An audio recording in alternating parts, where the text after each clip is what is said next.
The Lone Star Ranger by Zane Grey, Chapter 9. Both men were awake early, silent with the premonition of trouble ahead, thoughtful of the fact that the time for the long-planned action was at hand. It was remarkable that a man so loquacious as Euchre could hold his tongue so long, and this was significant of the deadly nature of the intended deed. During breakfast he said a few words customary in the service of food. At the conclusion of the meal he seemed to come to an end of deliberation. "Buck, the sooner the better now," he declared with a glint in his eye. "The more time we use up now, the less surprised Bland'll be." "I'm ready when you are," replied Duane quietly, and he rose from the table. "Well, saddle up, then," went on Euchre gruffly. "Tie on them 2 packs I made, one for each saddle. You can't tell. Maybe either hoss will be carrying double. It's good they're both big, strong hosses. Guess that wasn't a wise move of your Uncle Euchre's, bringing in your hosses and having them ready." "Euchre, I hope you're not going to get in bad here. I'm afraid you are. Let me do the rest now," said Duane. The old outlaw eyed him sarcastically. "That'd be terrible now, wouldn't it? If you want to know, why, I'm in bad already.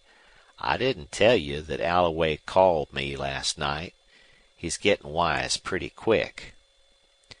"Euchre, you're going with me?" queried Duane, suddenly divining the truth. "Wal, I reckon. Either to hell or safe over the mountain. I wished I was a gunfighter. I hate to leave here without taking a peg at Jackrabbit Benson. Now, Buck, you do some hard figuring while I go nosing around. It's pretty early, which is all the better." Euchre put on his sombrero, and as he went out Duane saw that he wore a gun and cartridge belt. It was the first time Duane had ever seen the outlaw armed. Duane packed his few belongings into his saddlebags and then carried the saddles out to the corral. An abundance of alfalfa in the corral showed that the horses had fared well. They had gotten almost fat during his stay in the valley. He watered them, put on the saddles loosely cinched, and then the bridles. His next move was to fill the 2 canvas water bottles. That done, he returned to the cabin to wait. At the moment he felt no excitement or agitation of any kind. There was no more thinking and planning to do. The hour had arrived, and he was ready. He understood perfectly the desperate chances he must take. His thoughts became confined to Euchre and the surprising loyalty and goodness in the hardened old outlaw. Time passed slowly. Duane kept glancing at his watch. He hoped to start the thing and get away before the outlaws were out of their beds. Finally he heard the shuffle of Euchre's boots on the hard path. The sound was quicker than usual. When Euchre came around the corner of the cabin, Duane was not so astounded as he was concerned to see the outlaw white and shaking. Sweat dripped from him. He had a wild look. "Luck ours so fur, Buck," he panted. "You don't look it," replied Duane. "I'm turrible sick. Just killed a man. First one I ever killed." "Who?" asked Duane, startled. "Jackrabbit Benson. And sick as I am, I'm glorying in it. I went nosing round up the road. Saw Alloway going into Deger's. He's thick with the Degers. Reckon he's asking questions. Anyway, I was sure glad to see him away from Bland's, and he didn't see me. When I dropped into Benson's there wasn't nobody there but Jackrabbit and some greasers he was starting to work. Benson never had no use for me. And he up and said he wouldn't give a 2-bit piece for my life. I asked him why. "You're double-crossing the boss and Chess," he said. "Jack, what did you give for your own life?" I asked him. He straightened up surprised and mean looking, and I let him have it, plumb center. He wilted, and the greasers run. I reckon I'll never sleep again, but I had to do it." Duane asked if the shot had attracted any attention outside. "I didn't see anybody but the greasers, and I sure looked sharp. Comin' back, I cut across through the cottonwoods past Bland's cabin. I meant to keep out of sight, but somehow I had an idea I might find out if Bland was awake yet. Sure enough, I run plumb into Beppo, the boy who tends Bland's hosses. Beppo likes me, and when I inquired of his boss, he said Bland had been up all night fightin' with the Senora. And, Buck, here's how I figure. Bland couldn't let up last night. He was sore, and he went after Kate again, trying to wear her down. Just as likely he might have went after Jenny with wuss intentions. Anyway, he and Kate must have had it hot and heavy. We're pretty lucky." "It seems so. Well, I'm going," said Duane tersely. "Lucky? I should smile or Bland's been up all night after a most draggin' ride home. He'll be fagged out this mornin', sleepy, sore, and he won't be expectin' hell before breakfast. Now, you walk over to his house. Meet him how you like. That's your game. But I'm suggestin', if he comes out and you want to parley, you can just say you'd thought over his proposition and was ready to join his band, or you ain't. You'll have to kill him, and it'd save time to go for your gun on sight. Might be wise, too, for it's likely he'll do that same." "How about the horses?" "I'll fetch them and come along about 2 minutes behind you. 'Pears to me you ought to have the job done and Jenny outside by the time I git there. Once on them hosses we can ride out of camp before Alloway or anybody else gets into action. Jenny ain't much heavier than a rabbit. That big black will carry you both." "All right. But once more, let me persuade you to stay, not to mix any more in this," said Duane earnestly. "Nope, I'm going. You heard what Benson told me. Alloway wouldn't give me the benefit of any doubts. Buck, a last word. Look out for that Bland woman." Duane merely nodded, and then, saying that the horses were ready, he strode away through the grove. Accounting for the short cut across grove and field, it was about 5 minutes' walk up to Bland's house.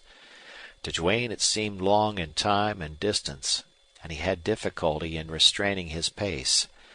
As he walked there came a gradual and subtle change in his feelings. Again he was going out to meet a man in conflict. He could have avoided this meeting, but despite the fact of his courting the encounter, he had not as yet felt that hot, inexplicable rush of blood. The motive of this deadly action was not personal, and somehow that made a difference. No outlaws were in sight. He saw several Mexican herders with cattle. Blue columns of smoke curled up over some of the cabins. The fragrant smell of it reminded Duane of his home and cutting wood for the stove. He noted a cloud of creamy mist rising above the river, dissolving in the sunlight. Then he entered Bland's lane. While yet some distance from the cabin he heard loud, angry voices of man and woman. Bland and Kate still quarreling. He took a quick survey of the surroundings. There was now not even a Mexican in sight. Then he hurried a little. Halfway down the lane he turned his head to peer through the cottonwoods. This time he saw Euchre coming with the horses. There was no indication that the old outlaw might lose his nerve at the end. Duane had feared this. Duane now changed his walk to a leisurely saunter. He reached the porch and then distinguished what was said inside the cabin. "If you do, Bland, by heaven, I'll fix you and her." That was panted out in Kate Bland's full voice. "Let me loose her. I'm going in there, I tell you," replied Bland hoarsely. "What for?" "I want to make a little love to her. Ha, ha. It'll be fun to have the laugh on her new lover." "You lie!" cried Kate Bland. I'm not saying that I'll do anything to her afterward. His voice grew hoarser with passion. Let me go now. No, I won't let you go. You'll choke the truth out of her. You'll kill her. The truth, hissed Bland. Yes, I lied. Jen lied. But she lied to save me. You needn't murder her for that. Bland cursed horribly. Then followed a wrestling sound of bodies in violent straining contact, the scrape of feet, the jangle of spurs, a crash of sliding table or chair, and then the cry of a woman in pain. Duane stepped into the open door, inside the room. Kate Bland lay half across a table where she had been flung, and she was trying to get to her feet. Bland's back was turned. He had opened the door into Jenny's room and had one foot across the threshold. Duane caught the girl's low, shuddering cry. Then he called out loud and clear. With cat-like swiftness, Bland wheeled, then froze on the threshold. His sight, quick as his action, caught Duane's menacing, unmistakable position. Bland's big frame filled the door. He was in a bad place to reach for his gun. But he would not have time for a step. Bland read in his eyes the desperate calculation of chances. For a fleeting instant Bland shifted his glance to his wife.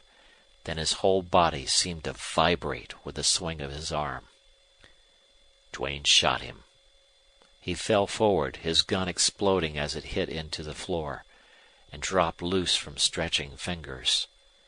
Duane stood over him, stooped to turn him on his back. Bland looked up with clouded gaze, then gasped his last. "Duane, you've killed him!" cried Kate Bland huskily. "I knew you'd have to." She staggered against the wall, her eyes dilating, her strong hands clenching, her face slowly whitening. She appeared shocked, half stunned, but showed no grief. "Jenny," called Duane sharply. "Oh, Duane!" came a halting reply. "Yes, come out. Hurry." She came out with uneven steps, seeing only him, and she stumbled over Bland's body. Duane caught her arm, swung her behind him. He feared the woman when she realized how she had been duped. His action was protective, and his movement toward the door equally as significant. "Duane!" cried Mrs. Bland.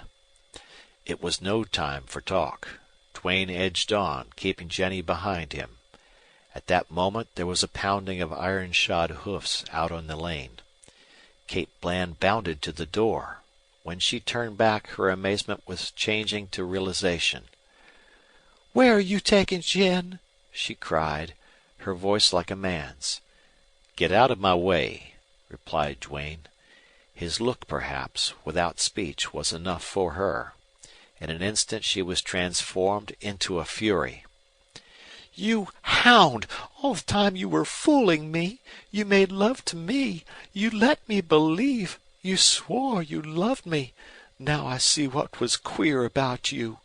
All for that girl. But you can't have her. You'll never leave here alive. Give me that girl. Let me get at her. She'll never win any more men in this camp." She was a powerful woman, and it took all Duane's strength to ward off her onslaughts. She clawed at Jenny over his upheld arm. Every second her fury increased. "Help! Help! Help!" she shrieked in a voice that must have penetrated to the remotest cabin in the valley. "Let go! Let go!" cried Duane, low and sharp. He still held his gun in his right hand, and it began to be hard for him to ward the woman off. His coolness had gone with her shriek for help. "Let go," he repeated, and he shoved her fiercely. Suddenly she snatched a rifle off the wall and backed away, her strong hands fumbling at the lever. As she jerked it down, throwing a shell into the chamber and cocking the weapon, Duane leaped upon her. He struck up the rifle as it went off, the powder birding his face. "Jenny, run out. Get on a horse," he cried. Jenny flashed out of the door. With an iron grasp, Duane held to the rifle barrel. He had grasped it with his left hand, and he gave such a pull that he swung the crazed woman off the floor. But he could not loose her grip. She was as strong as he. "Kate, let go." He tried to intimidate her. She did not see his gun thrust in her face, or reason had given way to such an extent to passion that she did not care. She cursed. Her husband had used the same curses, and from her lips they seemed strange, unsexed, more deadly. Like a tigress she fought him. Her face no longer resembled a woman's. The evil of that outlaw life, the wildness and rage, the meaning to kill, was even in such a moment terribly impressed upon Duane. He heard a cry from outside, a man's cry, hoarse and alarming. It made him think of loss of time. This demon of a woman might yet block his plans. "Let go," he whispered, and felt his lips stiff. In the grimness of that instant he relaxed his hold on the rifle barrel. With sudden, redoubled, irresistible strength she wrenched the rifle down and discharged it. Duane felt a blow, a shock, a burning agony tearing through his breast. Then in a frenzy he jerked so powerfully upon the rifle that he threw the woman against the wall. She fell and seemed stunned. Duane leaped back, whirled, flew out of the door to the porch. The sharp cracking of a gun halted him. He saw Jenny holding to the bridle of his bay horse. Euchre was astride the other, and he had a Colt leveled, and he was firing down the lane. Then came a single shot, heavier, and Euchre's ceased. He fell from the horse. A swift glance back showed to Duane a man coming down the lane, Chess Alloway. His gun was smoking. He broke into a run. Then in an instant he saw Duane and tried to check his pace as he swung up his arm. But that slight pause was fatal. Duane shot, and Alloway was falling when his gun went off. His bullet whistled close to Duane and thudded into the cabin. Duane bounded down to the horses. Jenny was trying to hold the plunging bay. Euchre lay flat on his back, dead, a bullet hole in his shirt, his face set hard, and his hands twisted round gun and bridle. "Jenny, you've nerve all right," cried Duane as he dragged down the horse she was holding. "Up with you now. There. Never mind. Long stirrups. Hold on somehow." He caught his bridle out of Euchre's clutching grip and leaped astride. The frightened horses jumped into a run and thundered down the lane into the road. Duane saw men running from cabins. He heard shouts, but there were no shots fired. Jenny seemed able to stay on her horse, but without stirrups she was thrown about so much that Duane rode closer and reached out to grasp her arm. Thus they rode through the valley to the trail that led up over the steep and broken rim rock. As they began to climb, Duane looked back. No pursuers were in sight. "Jenny, we're going to get away," he cried, exultation for her in his voice. She was gazing horror-stricken at his breast, as in turning to look back he faced her.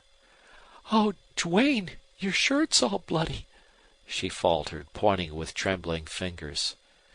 With her words, Duane became aware of two things. The hand he instinctively placed to his breast still held his gun, and he had sustained a terrible wound. Duane had been shot through the breast far enough down to give him grave apprehension of his life. The clean-cut hole made by the bullet bled freely both at its entrance and where it had come out, but with no signs of hemorrhage. He did not bleed at the mouth. However, he began to cough up a reddish-tinged foam. As they rode on, Jenny, with pale face and mute lips, looked at him. "I'm badly hurt, Jenny," he said, "but I guess I'll stick it out." "The woman, did she shoot you?" "Yes, she was a devil. Euchre told me to look out for her. I wasn't quick enough." "You didn't have to shivered the girl. "No, no," he replied. They did not stop climbing while Duane tore a scarf and made compresses, which he bound tightly over his wounds. The fresh horses made fast time up the rough trail. From open places Duane looked down. When they surmounted the steep ascent and stood on top of the rim rock, with no signs of pursuit down in the valley, and with the wild, broken fastnesses before them, Duane turned to the girl and assured her that they now had every chance of escape. "But your wound," she faltered, with dark, troubled eyes. I see the blood dripping from your back." "Jenny, I'll take a lot of killing," he said. Then he became silent and attended to the uneven trail. He was aware presently that he had not come into Bland's camp by this route. But that did not matter. Any trail leading out beyond the rim rock was safe enough. What he wanted was to get far away into some wild retreat where he could hide till he recovered from his wound. He seemed to feel a fire inside his breast, and his throat burned so that it was necessary for him to take a swallow of water every little while. He began to suffer considerable pain, which increased as the hours went by, and then gave way to a numbness. From that time on he had need of his great strength and endurance. Gradually he lost his steadiness and his keen sight, and he realized that if he were to meet foes, or if pursuing outlaws should come up with him, he could make only a poor stand. So he turned off on a trail that appeared seldom traveled. Soon after this move he became conscious of a further thickening of his senses. He felt able to hold on to his saddle for a while longer, but he was failing. Then he thought he ought to advise Jenny, so in case she was left alone she would have some idea of what to do.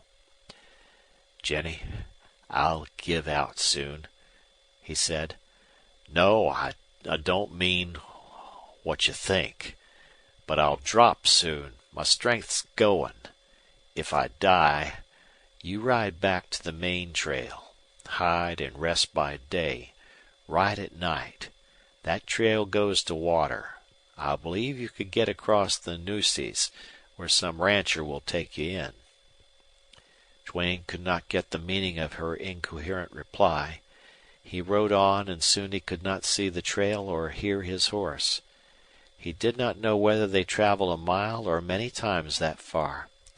But he was conscious when the horse stopped, and had a vague sense of falling and feeling Jenny's arms before all became dark to him. When consciousness returned, he found himself lying in a little hut of mesquite branches. It was well built and evidently some years old. There were two doors or openings, one in front and the other at the back. Duane imagined it had been built by a fugitive, one who meant to keep an eye both ways and not to be surprised. Duane felt weak and had no desire to move. Where was he, anyway? A strange, intangible sense of time, distance, of something far behind weighed upon him. Sight of the two packs Euchre had made brought his thought to Jenny. What had become of her? There was evidence of her work in a smoldering fire and a little blackened coffee pot. Probably she was outside looking after the horses or getting water. He thought he heard his step and listened, but he felt tired, and presently his eyes closed and he fell into a doze. Awakening from this, he saw Jenny sitting beside him. In some way she seemed to have changed. When he spoke, she gave a start and turned eagerly to him. "Duane!" she cried. "Hello. How are you, Jenny? And how am I?" he said, finding it a little difficult to talk. "Oh, I'm all right," she replied. "And you've come, too. Your wound's healed. But you've been sick. Fever, I guess. I did all I could." Duane saw now that the difference in her was a whiteness and tightness of skin, a hollowness of eye, a look of strain. "Fever? How long have we been here?" he asked.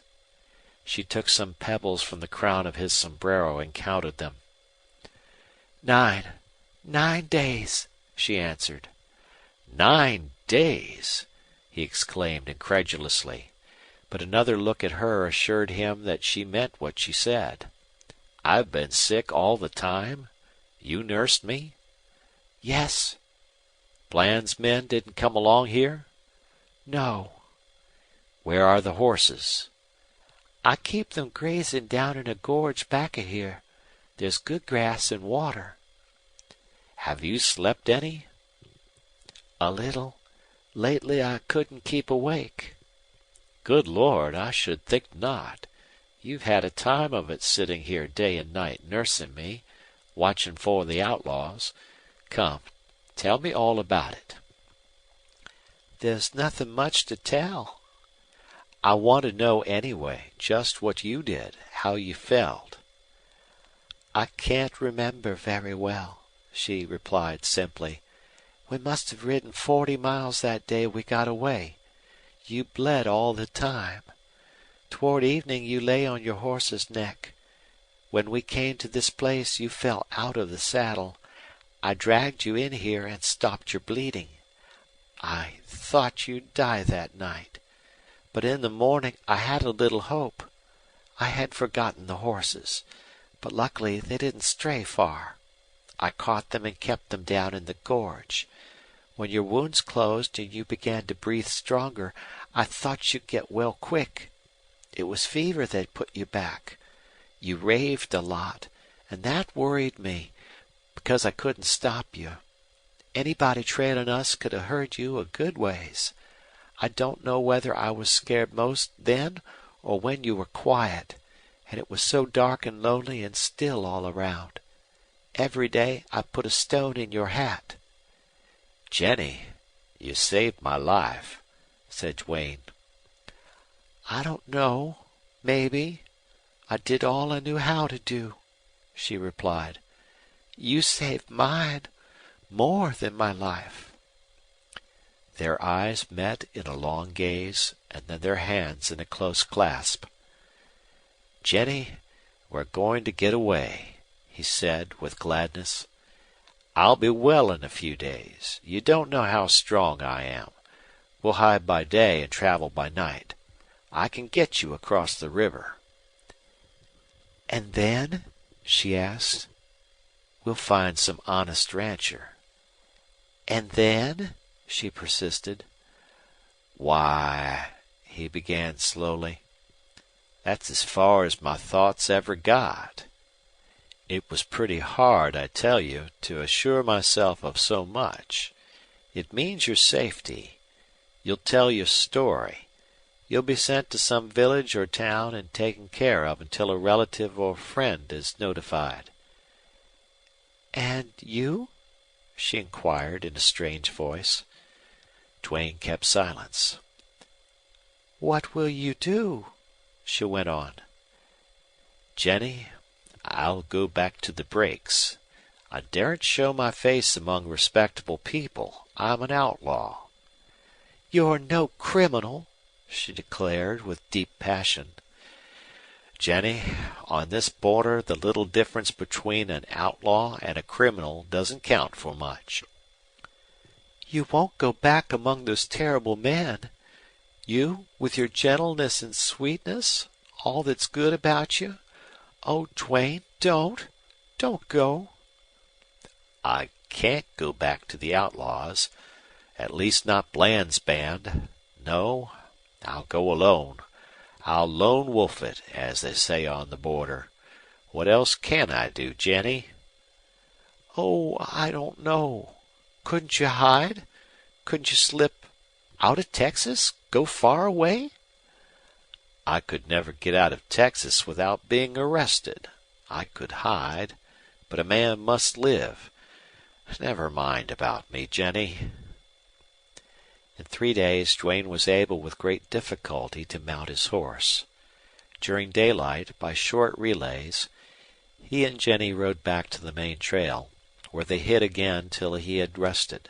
Then in the dark they rode out of the canyons and gullies of the Rim Rock, and early in the morning halted at the first water to camp.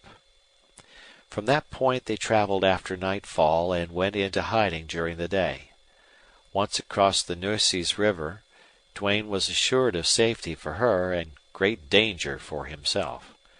They had crossed into a country he did not know. Somewhere east of the river there were scattered ranches. But he was as liable to find the rancher in touch with the outlaws as he was likely to find him honest. Duane hoped his good fortune would not desert him in this last service to Jennie. Next to the worry of that was realization of his condition. He had gotten up too soon. He had ridden too far and hard, and now he felt that any moment he might fall from his saddle. At last, far ahead over a barren mesquite-dotted stretch of dusty ground, he espied a patch of green and a little flat red ranch house. He headed his horse forward and turned a face he tried to make cheerful for Jennie's sake. She seemed both happy and sorry. When near at hand he saw that the rancher was a thrifty farmer, and thrift spoke for honesty. There were fields of alfalfa, fruit trees, corrals, windmill pumps, irrigation ditches, all surrounding a neat little adobe house. Some children were playing in the yard. The way they ran at sight of Duane hinted of both the loneliness and the fear of their isolated lives. Duane saw a woman come to the door, then a man. The latter looked keenly, then stepped outside. He was a sandy-haired, freckled Texan. "Howdy, stranger," he called as Duane halted. "Get down, you and your woman. Say now, are you sick or shot or what? Let me—" Duane, reeling in his saddle, bent searching eyes upon the rancher. He thought he saw goodwill, kindness, honesty. He risked all on that one sharp glance. Then he almost plunged from the saddle. The rancher caught him, helped him to a bench. "Martha, come out here," he called. "This man's sick." "No, he's shot, or I don't know blood stains." Jennie had slipped off her horse and to Duane's side. Duane appeared about to faint. "Are you his wife?" asked the rancher. "No, I'm only a girl he saved from outlaws. Oh, he's so much paler. Duane! Duane!" "Buck Duane?" exclaimed the rancher excitedly. "The man who killed Bland and Alloway? Say, I owe him a good turn, and I'll pay it, young woman." The rancher's wife came out, and with a manner at once kind and practical, essayed to make Duane drink from a flask. He was not so far gone that he could not recognize its contents, which he refused, and weakly asked for water. When that was given him, he found his voice. "Yes, I'm Duane. I've only overdone myself, just all in. The wounds I got at Bland's are healing. Will you take this girl in, hide her a while till the excitement's over among the outlaws?" "I sure will," replied the Texan. "Thanks. I'll remember you. I'll square it." "What are you going to do?"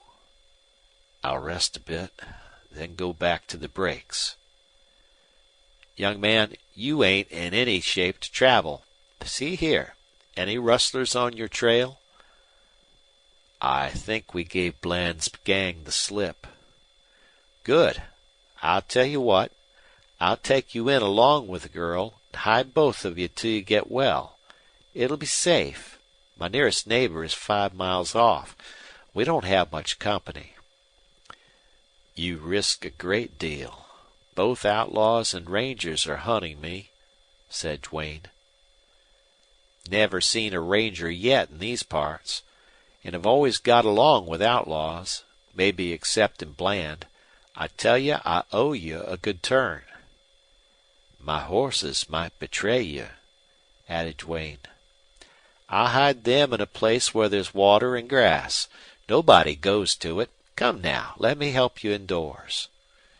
Duane's last fading sensations of that hard day were the strange feel of a bed, a relief at the removal of his heavy boots, and of Jennie's soft, cool hands on his hot face. He lay ill for 3 weeks before he began to mend, and it was another week then before he could walk out a little in the dusk of the evenings.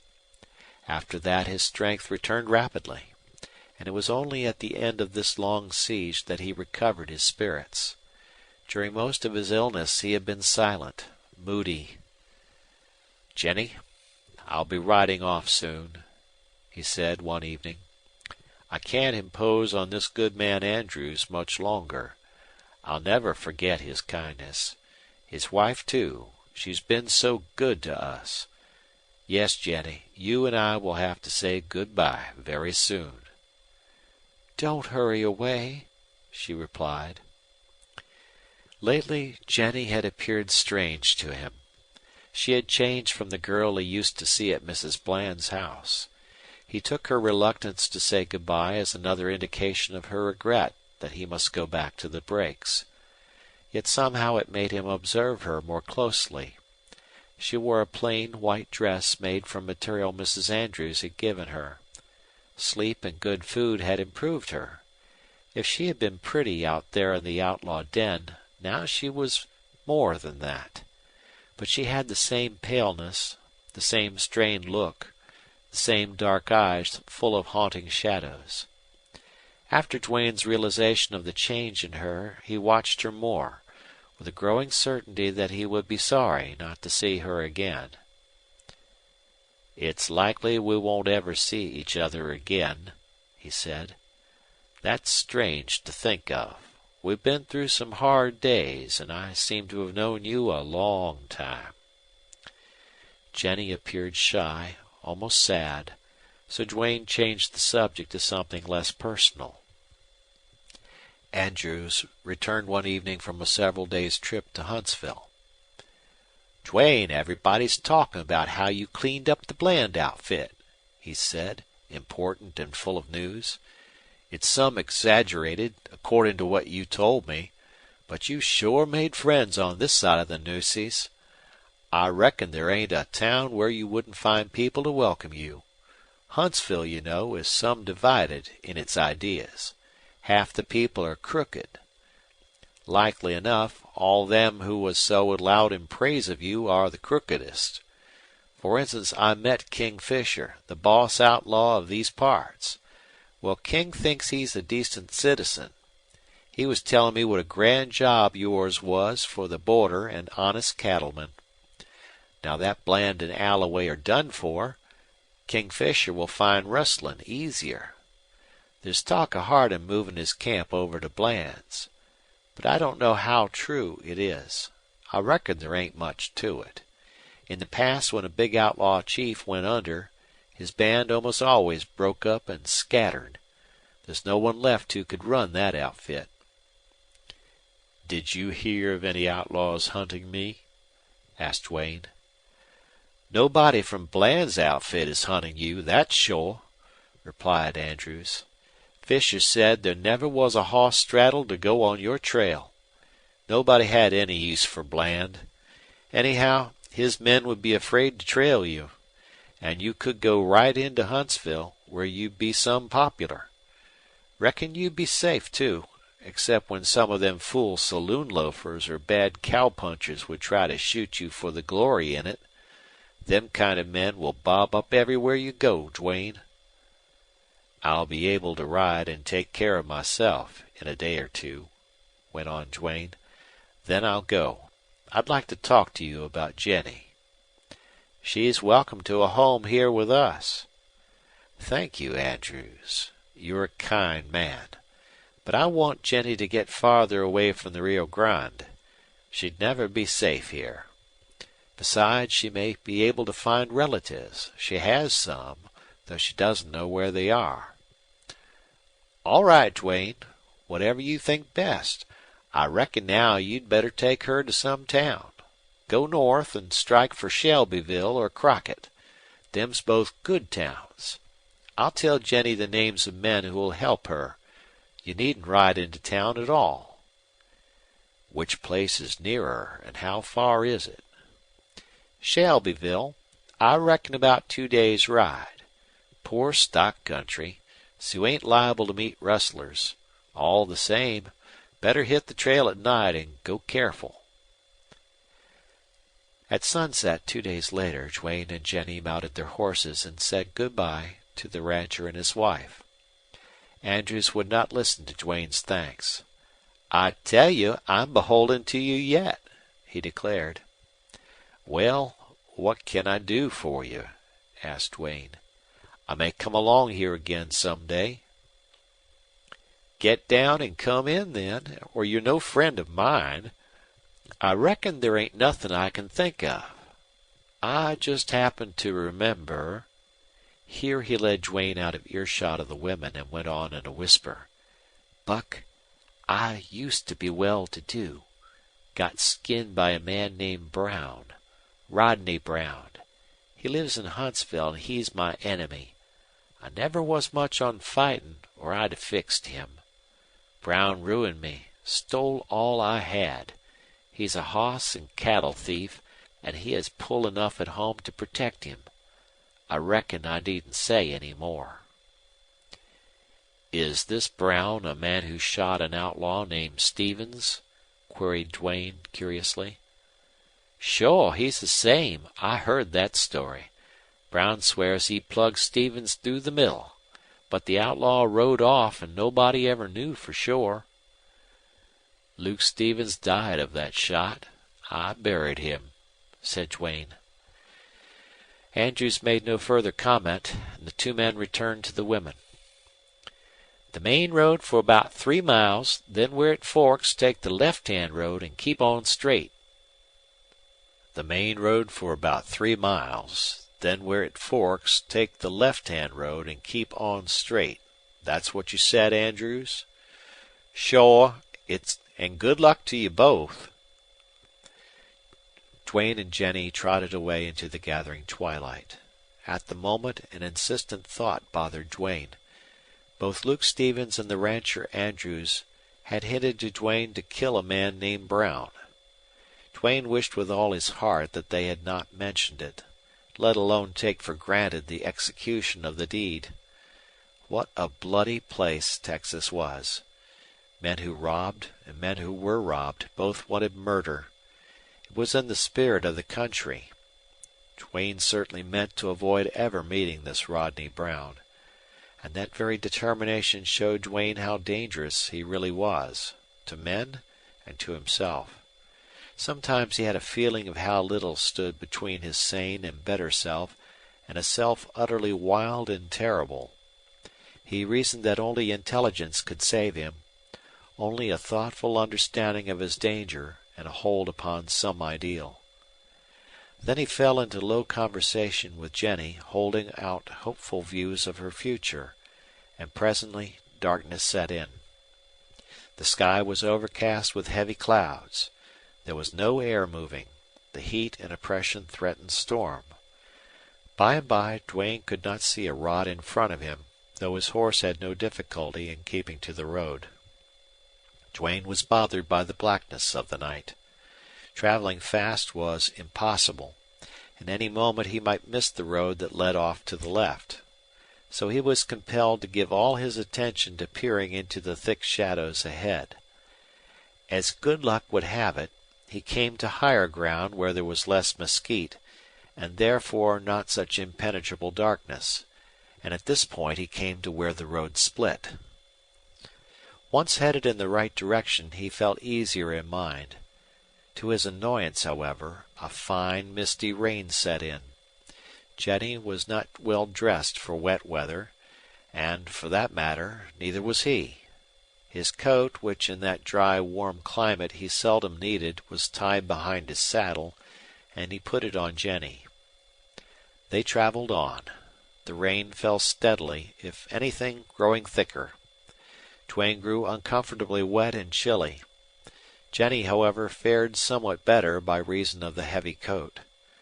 The night passed quickly despite the discomfort, and soon a gray, dismal, rainy dawn greeted the travelers. Jenny insisted that he find some shelter where a fire could be built to dry his clothes. He was not in fit condition to risk catching cold. In fact, Duane's teeth were chattering. To find a shelter in that barren waste seemed a futile task. Quite unexpectedly, however, they happened upon a deserted adobe cabin situated a little off the road. Not only did it prove to have a dry interior, but also there was firewood. Water was available in pools everywhere. However, there was no grass for the horses. A good fire and hot food and drink changed the aspect of their condition as far as comfort went, and Jenny lay down to sleep. For Duane, however, there must be vigilance. This cabin was no hiding place. The rain fell harder all the time, and the wind changed to the north. "It's a norther, all right," muttered Duane. 2 or 3 days. And he felt that his extraordinary luck had not held out. Still one point favored him, and it was that travelers were not likely to come along during the storm. Jenny slept while Duane watched. The saving of this girl meant more to him than any task he had ever assumed. First, it had been partly from a human feeling to succor an unfortunate woman, and partly a motive to establish clearly to himself that he was no outlaw. Lately, however, had come a different sense, a strange one, with something personal and warm and protective in it. As he looked down upon her, a slight, slender girl with bedraggled dress and disheveled hair, her face pale and quiet, a little stern in sleep, and her long dark lashes lying on her cheek, he seemed to see her fragility, her prettiness, her femininity as never before. But for him she might at that very moment have been a broken, ruined girl lying back in that cabin of the Blands. The fact gave him a feeling of his importance in this shifting of her destiny. She was unharmed, still young. She would forget and be happy. She would live to be a good wife and mother. Somehow the thought swelled his heart. His act, death-dealing as it had been, was a noble one, and helped him to hold on to his drifting hopes. Hardly once since Jenny had entered into his thought had those ghosts returned to torment him. Tomorrow she would be gone among good, kind people with the possibility of finding her relatives. He thanked God for that. Nevertheless, he felt a pang. She slept more than half the day. Duane kept guard, always alert, whether he was sitting, standing, or walking. The rain pattered steadily on the roof, and sometimes came in gusty flurries through the door. The horses were outside in a shed that afforded poor shelter, and they stamped restlessly. Duane kept them saddled and bridled. About the middle of the afternoon Jenny awoke. They cooked the meal, and afterward sat beside the little fire. She had never been, in his observation of her, anything but a tragic figure, an unhappy girl, the farthest removed from serenity and poise. That characteristic capacity for agitation struck him as stronger in her this day. He attributed it, however, to the long strain, the suspense nearing an end.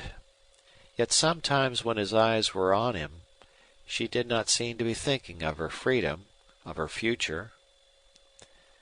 "This time tomorrow you'll be in Shelbyville," he said.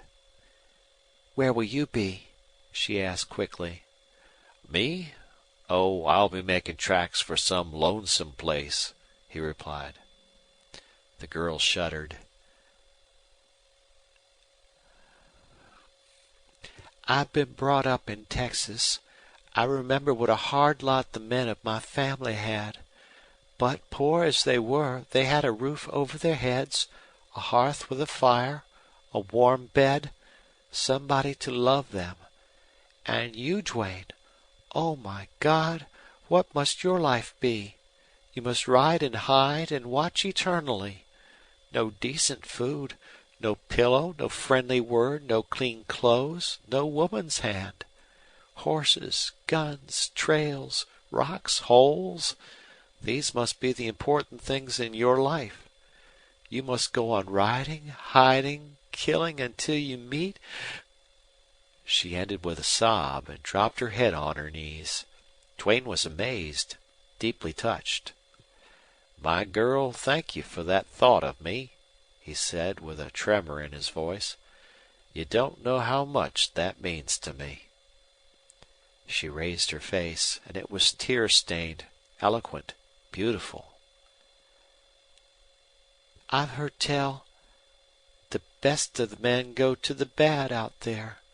You won't. Promise me you won't. I never knew any man like you. I we may never see each other again after today. I'll never forget you. I'll pray for you, and I'll never give up trying to do something. Don't despair. It's never too late. It was my hope that kept me alive out there at Bland's before you came. I was only a poor weak girl. But if I could hope, so can you. Stay away from men. Be a lone wolf. Fight for your life. Stick out your exile, and maybe someday. Then she lost her voice. Duane clasped her hand and with feeling as deep as hers promised to remember her words. In her despair for him she had spoken wisdom, pointed out the only course. Duane's vigilance, momentarily broken by emotion, had no sooner reasserted itself than he discovered the bay horse, the one Jenny rode, had broken his halter and gone off. The soft, wet earth had deadened the sound of his hoofs. His tracks were plain in the mud. There were clumps of mesquite in sight, among which the horse might have strayed. It turned out, however, that he had not done so. Duane did not want to leave Jenny alone in the cabin so near the road, so he put her up on his horse and bade her follow. The rain had ceased for the time being, though evidently the storm was not yet over. The tracks led up a wash to a wide flat, where mesquite, prickly pear, and thornbush grew so thickly that Jenny could not ride into it. Duane was thoroughly concerned. He must have her horse. Time was flying. It would soon be night. He could not expect her to scramble quickly through that brake on foot. Therefore he decided to risk leaving her at the edge of the thicket and go in alone. As he went in, a sound startled him. Was it the breaking of a branch he had stepped on or thrust aside? He heard the impatient pound of his horse's hoofs. Then all was quiet. Still he listened, not wholly satisfied. He was never satisfied in regard to safety. He knew too well that there never could be safety for him in this country. The bay horse had threaded the aisles of the thicket. Duane wondered what had drawn him there. Certainly it had not been grass, for there was none. Presently he heard the horse tramping along, and then he ran. The mud was deep, and the short thorns made going difficult. He came up with the horse, and at the same moment crossed a multitude of fresh horse tracks. He bent lower to examine them, and was alarmed to find that they had been made very recently, even since it had ceased raining. They were tracks of well-shod horses. Duane straightened up with a cautious glance all around. His instant decision was to hurry back to Jenny. But he had come a goodly way through the thicket, and it was impossible to rush back. Once or twice he imagined he heard crashings in the brush, but did not halt to make sure. Certain he was now that some kind of danger threatened. Suddenly there came an unmistakable thump of horses' hoofs off somewhere to the fore. Then a scream rent the air. It ended abruptly. Duane leaped forward, tore his way through the thorny brake. He heard Jenny cry again. An appealing call quickly hushed. It seemed more to his right, and he plunged that way. He burst into a glade where a smoldering fire and ground covered with footprints and tracks showed the campers had lately been there. Rushing across this, he broke his passage out to the open. But he was too late. His horse had disappeared. Jenny was gone. There were no riders in sight. There was no sound. There was a heavy trail of horses going north.